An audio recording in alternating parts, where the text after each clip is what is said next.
Drama is heating up in Salem as Days of Our Lives spoilers hint at a shocking crime that could send ripples throughout the town. Later this spring, DiMera will be shot and the suspect list is already forming. Among those at the top? None other than Belle Black.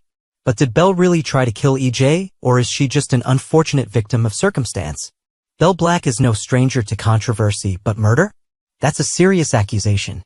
The accomplished attorney and daughter of Marlena Evans has always been on the right side of the law. However, given her complex history with some might wonder if her emotions got the better of her. The shooting is set to shake Salem to its core, and the police will need to act fast. Could Belle have walked into the crime scene at the worst possible time only to be arrested under false pretenses, much like Gabby Hernandez was wrongly accused of killing Lee Shin? The chemistry between Belle Black and DiMera has long been a source of tension in Salem. Their past romantic entanglements, coupled with their current legal entanglements, make their connection more complicated than ever. Belle's mother, Marlena Evans, has never been thrilled about Belle's involvement with the notorious DiMera heir. She has made it abundantly clear that she does not approve, and Belle has always valued her family's opinion. If she loses Marlena's support, she could find herself truly isolated. And then there's Sammy Brady, Belle's half-sister and EJ's infamous ex-wife. With Sammy returning to Salem soon, there's no doubt that fireworks are in store. Sammy has always been fiercely protective of what she sees as hers, and EJ is no exception. If she discovers that Belle and EJ are rekindling their romance, all bets are off. Sammy is known for her explosive reactions, and her history with Belle is filled with years of resentment and rivalry. Would Belle risk reigniting that feud just to be with EJ? As if Belle didn't have enough on her plate, she may soon find herself in an ethical nightmare. Rumors suggest that Belle is pushing to see EJ face justice. But what exactly does she know? For months, EJ has been playing a dangerous game with Rafe Hernandez, the former Salem police commissioner. In a shocking twist, it has been revealed that EJ has been holding Rafe hostage, pulling the strings behind the scenes. If Belle discovers the full extent of his crimes, will she turn him in? And if so, could that make her a target? EJ has always been a master manipulator, and crossing him has proven to be a dangerous move in the past. If Belle does decide to send him to prison, she'll need to be prepared for the consequences. Did Rachel Black shoot EJ? While Belle is high on the suspect list, there are whispers that the real shooter might be someone far more unexpected: Rachel Black, the young daughter of Brady Black and Kristen DiMera. If Rachel somehow got her hands on a weapon and confronted EJ, Salem could be in for a scandal of epic proportions. Will Belle be forced to prosecute her own niece in a case that could tear her family apart? If Rachel is the one who pulled the trigger, the fallout could be catastrophic, not just for her parents but for everyone in Salem. The pressure mounts as Belle confesses to Marlena. Amid all this chaos, Belle will soon have a heart-to-heart with her mother, Marlena. Will she finally admit that, despite everything, she still has feelings for EJ?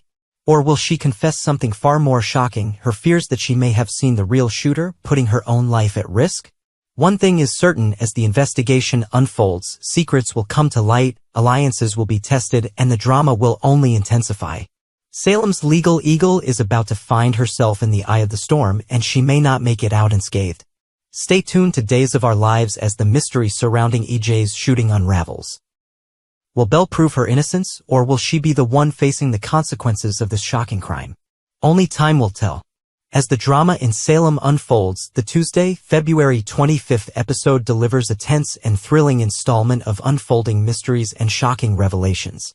At the bar, Stephanie sits with Alex, her expression serious as she recounts the troubling history of a man named Arnold. She describes him as nothing less than a world-class creep and reminds Alex of what happened the last time Arnold was in town. The very mention of his name sends a shiver down her spine, and she visibly tenses as she speaks. Stephanie continues, revealing a dark chapter of Salem's past. She explains how EJ and Stefano once orchestrated an elaborate deception, creating a robotic duplicate of Rafe, an insidious ploy that led to chaos and deception.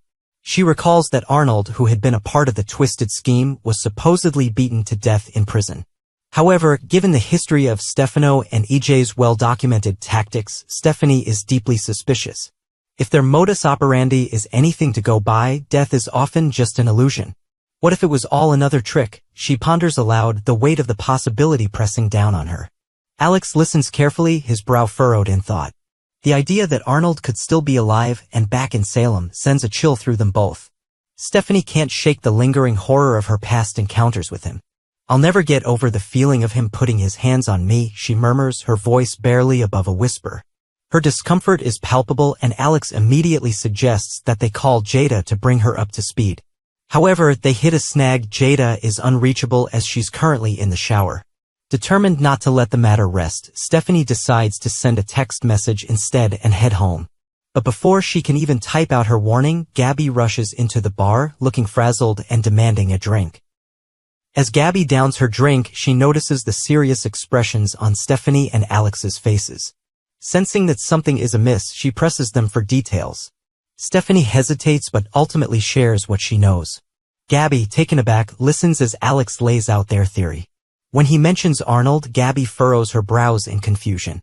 She wasn't around when the Arnold situation originally transpired, so much of this is new to her. However, she does recall enough of Rafe's troubled past to know that deception and manipulation were common weapons in Stefano and EJ's arsenal. But Arnold is dead. Gabby exclaims, shaking her head as if trying to dispel the thought. What if he's not? Alex challenges, his gaze unwavering. The words hang heavily between them, the possibility too terrifying to ignore. Meanwhile, across town, Jada has just finished up in the bathroom, swapping places with Sean. Before leaving, Sean casually suggests she check her phone. Curious, she picks it up and finds a voicemail from Stephanie. The urgency in Stephanie's voice is unmistakable. Something is wrong. "We need to talk immediately. It's important," the message states. Without hesitation, Jada hurries home, where she is immediately met by an anxious Stephanie. Stephanie wastes no time diving into the bombshell revelation. Rafe's past is far more complicated than Jada ever realized. She explains how he was once replaced by an imposter, a pawn in one of Stefano and EJ's most sinister